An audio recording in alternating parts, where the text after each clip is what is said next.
Good morning. Today is September 21st, 2020, and I'm very happy. Tomorrow will be the second week since my laparoscopic vaginal hysterectomy, and I'm very pleased at how my recovery has been going. I try not to bombard people or to overwhelm with information, but on the last taping I had, um, since then, I've had some new developments. I am doing really good. I had a really bad night, maybe 4 nights ago. And when I tell you it was bad, I had so much pain. I hadn't had that much pain throughout my abdomen following the procedure. So, what did I do? I um I did not like taking my Norco, made me kind of hallucinate, and it was a really weird out of body experience for me, so I didn't like taking that.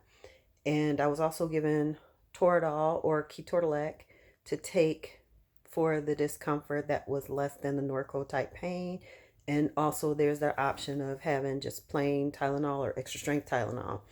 So, what I took that night, I was having so much pain. I took a Norco. I took one of them, 5 and 325.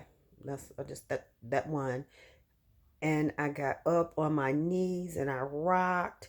It felt so bad. I don't know what was going on. I've been wearing my binder. I have an abdominal binder and also have a pelvic support binder. So I had both of them on. I was so restless. I didn't cry, but I was near tears. I don't know what was happening. So I rocked, and pretty soon I found myself um, waking up from a kneeling position in bed. And when I woke up, I felt better. I drank a little water, and then I was able to go right back to sleep. But that was the first time after surgery that I had pain like that. And that was like what, day 9 or 10. It was pretty intense. Since then, I get maybe little cramping sensations down in the pelvic region, and that's to be expected. So I had my visit today with my gynecologist, and he did tell me that's to be expected. I have not had any spotting, no vaginal discharge. I had some spotting day two, post-op day two, and that was it. So I'm really pleased about that. Always the concern of bleeding from the vaginal cuff. If you've ripped your sutures open, having any odor, that would denote that maybe there's some infection going on or something's not quite right.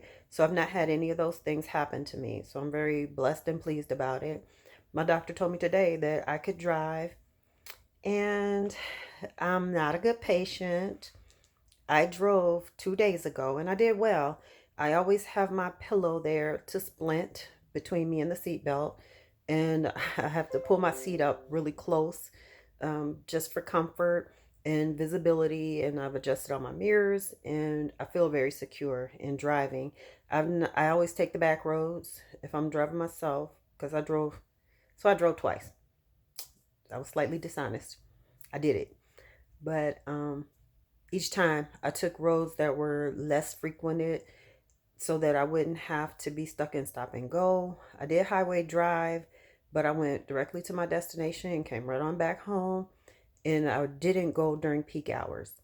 So I took every precaution to remain safe and to have a successful trip to where I was going.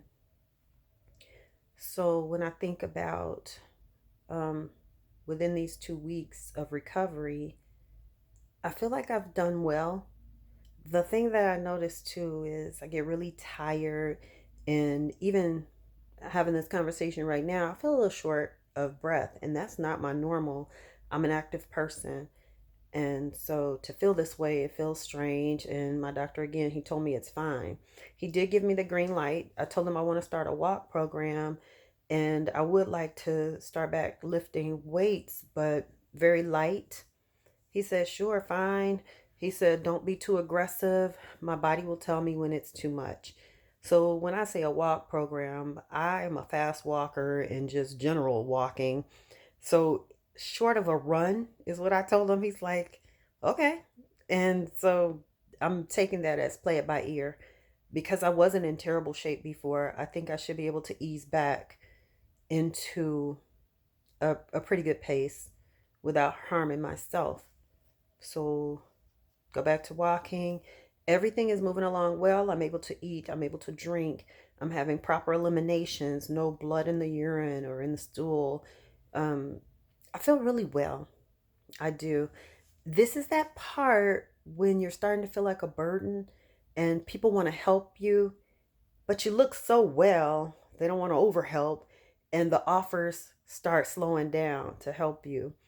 My friends still tell me take it easy, but if I want to run to the post office or if I want, because right now I don't feel up to grocery shopping. That's not, we're still in COVID, still wearing masks, still have to be really careful about social distancing.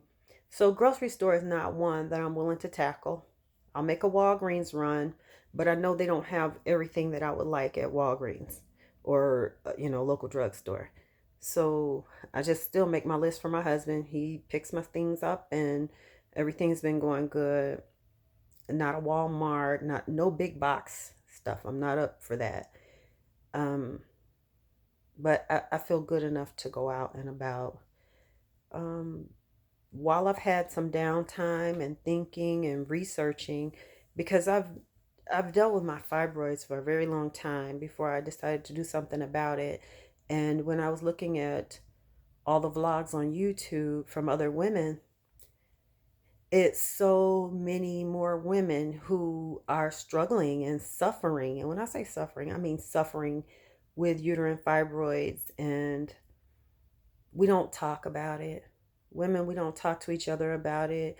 And I said before, I have people that I know who had uterine fibroids, and we don't have candid conversation. It's just like, oh, yeah, things in passing. So, in the next videos that I make, I do want to share information, and this is coming from a place of support. And even though I have a medical background, my role here is a supportive role. And I would like to offer education and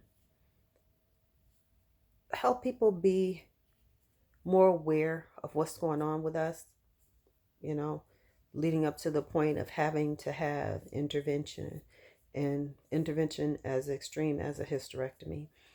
So I thank everybody who has been, who's given an ear to the words that I've spoken. I thank you for it.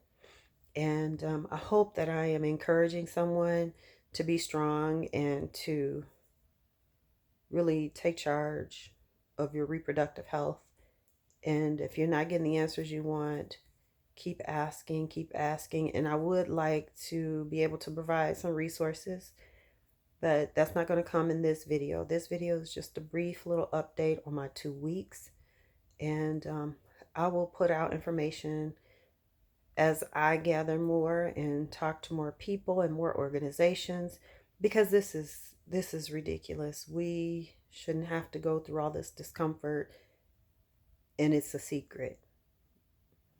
Well, I pray everybody's doing well, and if you're deciding whether or not to have a hysterectomy, definitely weigh all of your options. Have educated conversations with your gynecologist. My guy was excellent because he gave me so many options. I had to tell him, look, I'm overwhelmed.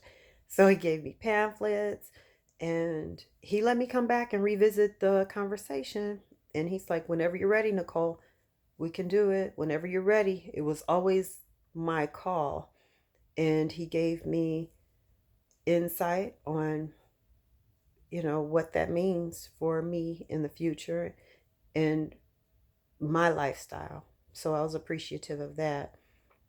But I really hope that I can give more information to other women, and making decisions and having conversation with your girlfriends and your family is so important. So thank you again. I love you and I appreciate you. Have a great day.